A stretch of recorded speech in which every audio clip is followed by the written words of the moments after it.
Mentari baru saja muncul di ufuk timur, sinarnya yang keemasan menyapu lembut permukaan dedaunan yang masih basah oleh embun. Di sudut desa yang tenang, seorang wanita melangkah keluar dari rumah kayunya, membawa pikulan berisi botol-botol jamu yang masih mengepul hangat. Karni, perempuan berusia 30 tahun itu, sudah terbiasa dengan dinginnya pagi dan beratnya beban di pundaknya. Kakinya melangkah pasti di jalan tanah yang sedikit becek sisa hujan semalam. Setiap rumah yang dilewatinya disapa dengan senyum ramah, sementara suaranya yang khas menggema di udara, jamu, jamu segar, mboten sareh, mboten linu. Suaranya begitu akrab di telinga warga, tapi tak ada yang tahu betapa berat kehidupan yang ia jalani. Di balik senyum manis dan tutur kata lembutnya, Karni menyimpan rahasia yang tak boleh terungkap, sebuah hubungan yang tumbuh diam-diam di antara tanaman jamu di kebunnya. Pelanggan mulai berdatangan, sebagian besar ibu-ibu yang percaya bahwa jamu Karni memiliki khasiat luar biasa. Di antara mereka, seorang pria separuh baya memperhatikannya dari kejauhan, Pak Ranto. Tatapan pria itu selalu membuat Karni tak nyaman, tapi ia tak bisa menghindarinya. Pak Ranto telah lama menunjukkan ketertarikannya pada Karni, dan ia tak pernah lelah mencari kesempatan untuk mendekatinya. Setelah berjualan hingga hampir siang, Karni kembali ke rumahnya yang sederhana. Ia meletakkan pikulan dengan hati-hati, lalu melangkah menuju kebun di belakang rumah. Begitu memasuki kebun, wangi rempah dan tanah basah langsung menyeruak, membuatnya merasa tenang. Di sana, di antara rimbunan kunyit dan jahe, seorang pria telah menunggunya, Genji. Genji berdiri di bawah pohon kelor, lengannya yang kekar terlihat sedikit berlumur tanah. Pria itu bukan warga asli desa, ia datang entah dari mana beberapa tahun lalu, bekerja serabutan, dan tanpa banyak bicara mulai membantu Karni mengurus kebun. Hubungan mereka dimulai dari sekadar pekerjaan, tapi perlahan berubah menjadi sesuatu yang lebih dalam, sesuatu yang tak boleh diketahui siapapun. Karni menatap Genji dengan campuran rindu dan cemas. Orang-orang mulai bicara, "Genji, aku takut," bisiknya, suaranya nyaris tenggelam dalam desir angin yang melewati dedaunan. Genji menarik napas panjang, lalu mendekat, jemarinya yang kasar menyentuh tangan Karni dengan hati-hati. "Tak ada yang perlu ditakuti, Karni. Selama kita hati-hati, tak akan ada yang tahu," katanya dengan suara rendah, penuh keyakinan. Tapi Karni tahu, semakin dalam hubungan ini, semakin besar pula risiko yang harus mereka hadapi. Dan di desa kecil yang dipenuhi mata-mata tajam, rahasia seperti ini tak mungkin bisa disimpan selamanya. Karni berdiri di tengah kebun, jari-jarinya masih merasakan hangat sentuhan Genji. Kata-kata pria itu mengalun dalam benaknya, membawa sedikit ketenangan sekaligus kegelisahan yang lebih dalam. Ia tahu Genji bukan pria biasa, ada sesuatu dalam dirinya yang penuh rahasia, sesuatu yang membuatnya selalu tampak waspada. Tidak banyak yang tahu asal-usul Genji, dan orang-orang desa pun lebih sering menghindarinya. Tapi Karni? Ia justru terikat semakin dalam, meski tahu bahwa hubungan ini bisa menjadi bencana. Dulu, saat pertama kali Genji datang ke desanya, Karni hanya menganggapnya sebagai pria asing yang mencari nafkah. Namun, semakin lama, ada daya tarik dalam kesunyian Genji yang tak bisa ia abaikan. Tatapan matanya selalu terasa dalam, seolah menyimpan luka yang tak pernah diceritakan. Ketika Genji pertama kali menawarkan diri membantu di kebun, Karni menerimanya dengan setengah ragu. Namun, dari hari ke hari, mereka semakin dekat, hingga batas antara pekerjaan dan perasaan menjadi kabur. Suatu siang, saat Karni sedang mencabut rumput liar di sekitar tanaman jahe, Genji tiba-tiba berbicara, suaranya rendah dan serius. "Aku pernah hidup di tempat yang tak mengenal damai, Karni." Ia tidak menjelaskan lebih lanjut, tetapi nada suaranya membuat dada Karni terasa sesak. Ia ingin bertanya lebih jauh, tapi sesuatu dalam sorot mata Genji memintanya untuk tidak menggali lebih dalam. Namun, bukan hanya Karni yang mulai mempertanyakan masa lalu Genji. Warga desa, terutama para lelaki, mulai curiga dengan keberadaan pria itu. Mereka melihatnya sebagai ancaman, seorang pria asing yang tiba-tiba akrab dengan Karni, wanita yang selama ini hidup sendiri. Pak Ranto, pria yang sejak lama mengincar Karni, mulai menunjukkan ketidaksukaannya secara terang-terangan. "Kau terlalu sering bersama dia, Karni," ucapnya suatu hari di warung kopi, suaranya setengah mengejek. "Kau pikir lelaki sepertinya bisa dipercaya?" Karni hanya tersenyum tipis, mencoba mengabaikan ucapan itu. Namun, hatinya tak bisa berbohong, ia sendiri pun bertanya-tanya, siapa sebenarnya Genji? Kenapa ia tak pernah bercerita tentang masa lalunya? Dan mengapa, setiap kali ada suara keras atau bayangan orang asing, tatapan Genji selalu berubah seakan siap melawan sesuatu yang tak terlihat. Malam itu, Karni duduk di serambi rumahnya, menatap kebun yang berbisik dalam gelap. Di kejauhan, ia bisa melihat siluet Genji berdiri di bawah pohon kelor, tubuhnya tegap seperti seorang prajurit yang selalu siap menghadapi bahaya. Angin membawa bisikan rempah-rempah, bercampur dengan sesuatu yang lebih menggetarkan, perasaan bahwa lelaki misterius itu membawa lebih dari sekadar cinta, ia membawa rahasia yang suatu hari bisa menghancurkan segalanya. Karni menutup matanya, merasakan ketakutan yang perlahan merayap ke dalam dadanya. Ia telah jatuh dalam pusaran yang berbahaya. Namun, sudah terlambat untuk mundur, hatinya telah memilih, meski pikirannya terus berteriak agar ia berhenti sebelum semuanya terlambat. Langit yang sejak sore berwarna kelabu akhirnya pecah. Hujan turun deras, mengetuk atap rumah dan dedaunan kebun Karni dengan irama yang menciptakan suasana sendu. Karni masih berada di kebunnya ketika tetes-tetes pertama jatuh, tangannya kotor oleh tanah yang lembab. Ia bergegas mengumpulkan alat-alat, tapi sebelum sempat kembali ke rumah, suara langkah kaki mendekat. Genji muncul dari balik rimbunan pohon kelor, wajahnya basah oleh gerimis yang semakin deras. "Ayo berteduh dulu," kata Genji, suaranya lebih dalam dari biasanya. Karni ragu sejenak, tapi hujan semakin liar, memaksanya mengikuti langkah pria itu menuju gubuk kecil di ujung kebun, tempat mereka biasa menyimpan peralatan bertani. Di dalam, udara terasa hangat meski pakaian mereka basah. Karni duduk di atas tumpukan jerami, sementara Genji berdiri bersandar di pintu, memandangi hujan yang menari di luar. Keheningan mengisi ruang sempit itu. Hanya suara hujan yang menjadi latar, menenggelamkan denyut jantung Karni yang berdetak lebih cepat dari biasanya. Genji akhirnya menoleh, matanya menatap Karni dengan cara yang membuat perempuan itu merasa seakan dirinya adalah satu-satunya hal yang penting di dunia ini. "Kau masih takut?" tanya Genji, suaranya lebih lembut dari biasanya. Karni tidak menjawab. Ia tahu ketakutannya bukan hanya soal desas-desus di desa. Bukan hanya soal Pak Ranto yang terus mengawasinya. Tapi tentang sesuatu yang lebih dalam, sesuatu yang hanya muncul ketika ia dan Genji terperangkap dalam kesunyian bersama. Ia takut pada perasaannya sendiri, pada hasrat yang terus tumbuh meski ia tahu seharusnya tidak. Genji mendekat, tubuhnya membawa aroma tanah basah dan rempah-rempah yang menguar dari kebun. Jemarinya yang kasar menyentuh pipi Karni dengan hati-hati, seolah meminta izin atas sesuatu yang tak terucapkan. Karni bisa saja menolak, bisa saja mundur. Tapi tubuhnya tetap diam, membiarkan jarak di antara mereka menghilang.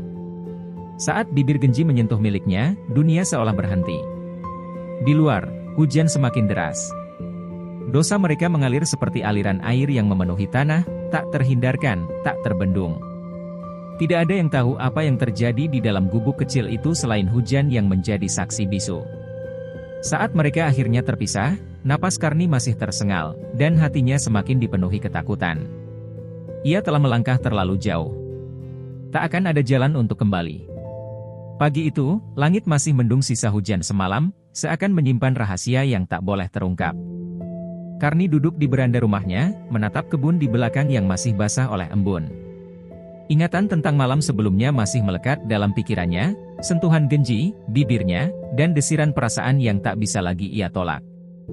Tapi kini, ketakutan merayap lebih dalam. Ia sadar bahwa dosa yang ia buat bukan hanya soal perasaan, tapi juga nama baik yang ia pertaruhkan. Di warung kopi desa, bisik-bisik mulai beredar. Beberapa lelaki duduk melingkar, menyesap kopi pahit sambil bertukar cerita. Nama Karni dan Genji mulai sering disebut-sebut, dengan nada penuh kecurigaan. "Aku sering lihat Genji keluar dari kebun Karni saat malam," ucap seorang pria sambil menyeringai.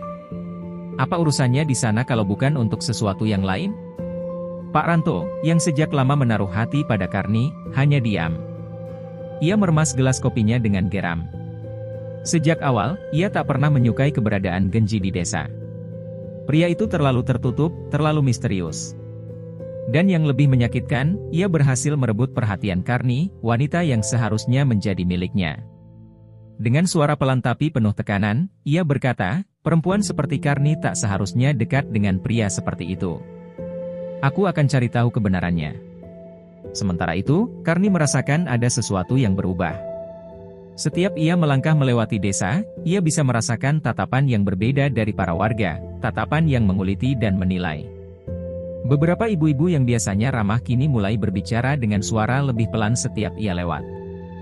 Seperti ada bisikan yang mengendap-endap di antara mereka. Karni tahu, sesuatu telah menyebar.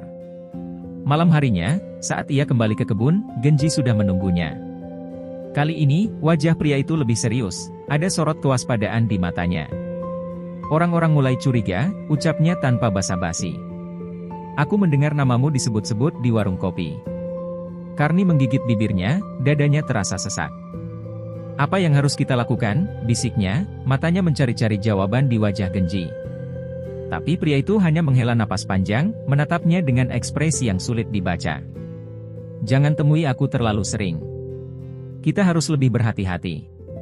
Namun, Karni tahu, tidak ada yang bisa disembunyikan selamanya di desa kecil ini. Sekali rahasia mulai tercium, ia akan terus tumbuh seperti api kecil yang siap membakar segalanya. Malam turun dengan sunyi, hanya suara jangkrik yang mengisi udara dingin di kebun belakang rumah Karni. Hatinya masih gelisah sejak pertemuannya dengan Genji tadi sore.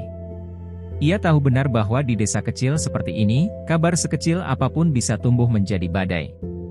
Ia berusaha menahan diri untuk tidak bertemu Genji, tetapi bayangan pria itu terus menghantuinya, mengingatkannya pada sesuatu yang tak bisa ia hindari lagi. Namun, ada sesuatu yang aneh malam itu. Saat Karni hendak masuk ke rumah, langkah kakinya terhenti. Di tanah basah kebunnya, ia melihat jejak kaki yang tidak dikenalnya. Bentuknya besar dan masih segar, seolah seseorang baru saja mengendap-endap di sana. Jantungnya berdegup kencang. Siapa yang datang ke kebunnya di malam seperti ini?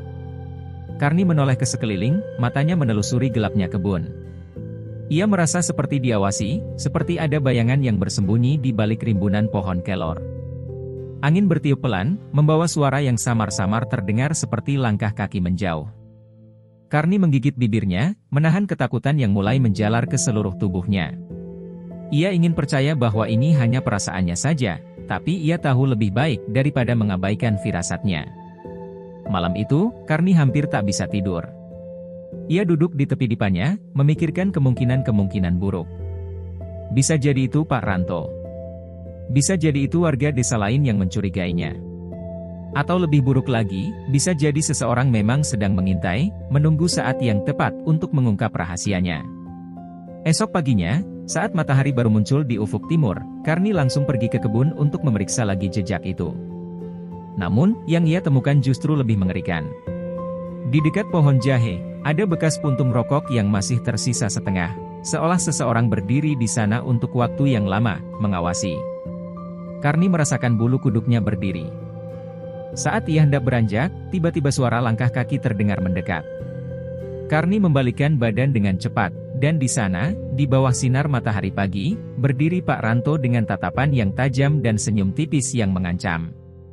Pagi-pagi sekali sudah di kebun, Karni, katanya dengan nada licik. Karni menelan ludah, berusaha menyembunyikan kegelisahannya. Ia tahu, pria ini bukan hanya datang untuk membeli jamu. Ia datang untuk sesuatu yang lebih berbahaya, menggali rahasia yang selama ini ia coba lindungi. Karni berdiri kaku di kebunnya, menatap Pak Ranto yang berdiri hanya beberapa langkah darinya.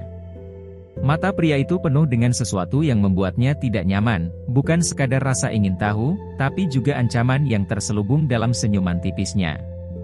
Karni berusaha mengendalikan napasnya, tak ingin menunjukkan ketakutan yang mulai menggerogoti hatinya. "Apa ada yang kau cari, Pak Ranto?" tanya Karni, suaranya terdengar lebih tegas dari yang ia rasakan. Pak Ranto terkekeh pelan, lalu menunduk dan mengambil puntung rokok yang tergeletak di tanah. Ia mengamatinya sejenak sebelum membuangnya kembali ke tanah dengan gerakan santai. "Aku cuma penasaran," katanya. "Siapa yang suka merokok di kebunmu saat malam-malam?" Karni merasakan darahnya membeku. Pak Ranto tahu sesuatu. Ia mungkin belum memiliki bukti, tapi pria itu jelas sedang menguji reaksinya. Karni berusaha tersenyum, berpura-pura tenang. "Aku juga tidak tahu," katanya pelan.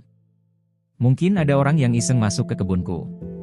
Pak Ranto menatapnya lama sebelum akhirnya berdehem dan mengangguk. "Begitu ya," katanya sambil melangkah mendekat. "Kau tahu, Karni, orang-orang mulai bicara tentang kau dan Genji. Kau harus hati-hati, nama baik perempuan itu mudah sekali rusak. Karni mengepalkan tangannya di balik kain jariknya. Ia ingin berteriak, ingin mengatakan bahwa hidupnya bukan urusan siapapun. Tapi ia tahu, di desa kecil ini, perempuan seperti dirinya tidak pernah benar-benar memiliki hak untuk memilih. Jika gosip semakin menyebar, ia yang akan disalahkan. Ia yang akan dicap buruk. Sebelum pergi, Pak Ranto menepuk pundaknya pelan, terlalu akrab untuk ukuran seorang tetangga. Aku hanya ingin memastikan kau baik-baik saja, bisiknya sebelum melangkah pergi, meninggalkan Karni dengan gemetar yang tak bisa ia hentikan. Ia tahu, itu bukan sekadar peringatan. Itu adalah perangkap. Dan jika ia tidak berhati-hati, ia bisa jatuh ke dalamnya kapan saja. Malam turun dengan keheningan yang menyesakkan. Karni duduk di dalam rumahnya, menatap lampu minyak yang berkedip pelan, bayangannya bergetar di dinding kayu. Kata-kata Pak Ranto siang tadi masih bergema di kepalanya. Ia tahu pria itu tidak akan diam. Pak Ranto bukan tipe orang yang akan membiarkan sesuatu berlalu begitu saja, terutama jika itu menyangkut dirinya. Di luar, angin bertiup lebih dingin dari biasanya. Karni menarik selendangnya erat-erat, mencoba menenangkan hatinya yang gelisah. Tapi tiba-tiba, suara ketukan pelan terdengar dari arah jendela. Ia tersentak, jantungnya berdebar kencang. Dengan ragu, ia melangkah mendekat, mengintip melalui celah kayu. Sosok Genji berdiri di luar, wajahnya tertutup bayangan malam. Karni buru-buru membuka pintu, membiarkan pria itu masuk.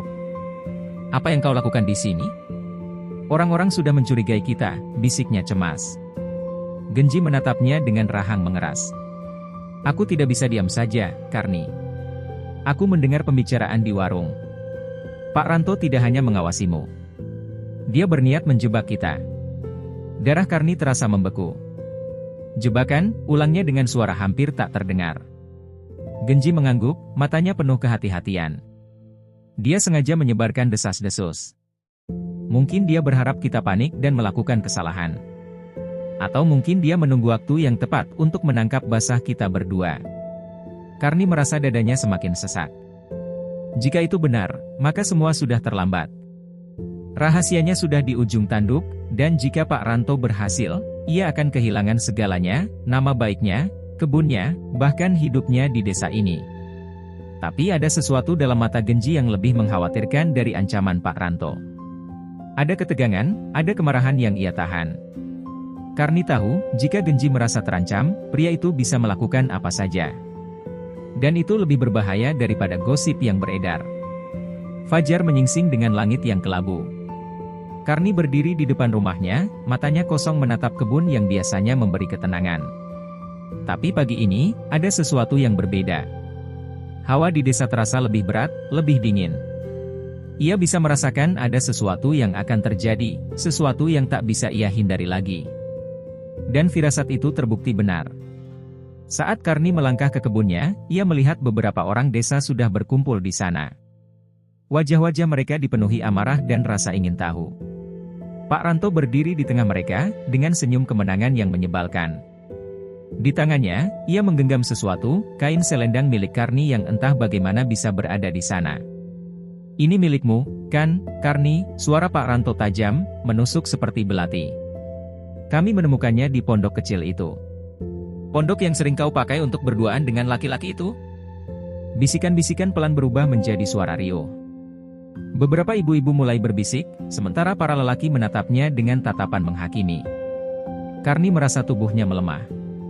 Ia ingin berteriak, ingin menyangkal, tapi ia tahu, tidak ada yang akan percaya padanya. Genji tiba-tiba muncul dari arah belakang kebun, sorot matanya tajam melihat kerumunan itu. "Apa yang kalian lakukan di sini?" Suaranya dalam, penuh ancaman. Pak Ranto terkekeh. "Kami hanya ingin memastikan desa ini bersih dari perempuan tak tahu malu dan laki-laki tak jelas asal-usulnya." Emosi meledak. Beberapa lelaki mulai bergerak maju, seolah ingin mengusir Genji. Tapi sebelum mereka bisa menyentuhnya, Genji menarik Karni ke belakang, melindunginya dengan tubuhnya. "Jangan sentuh dia," suaranya bergetar oleh amarah yang tertahan. Namun, Karni tahu, ini adalah akhirnya. Tidak ada lagi yang bisa mereka lakukan untuk menyelamatkan diri. Rahasia mereka telah terbuka, dan di desa kecil seperti ini, dosa bukan hanya dihukum dengan kata-kata, tapi juga dengan penghakiman yang bisa menghancurkan segalanya.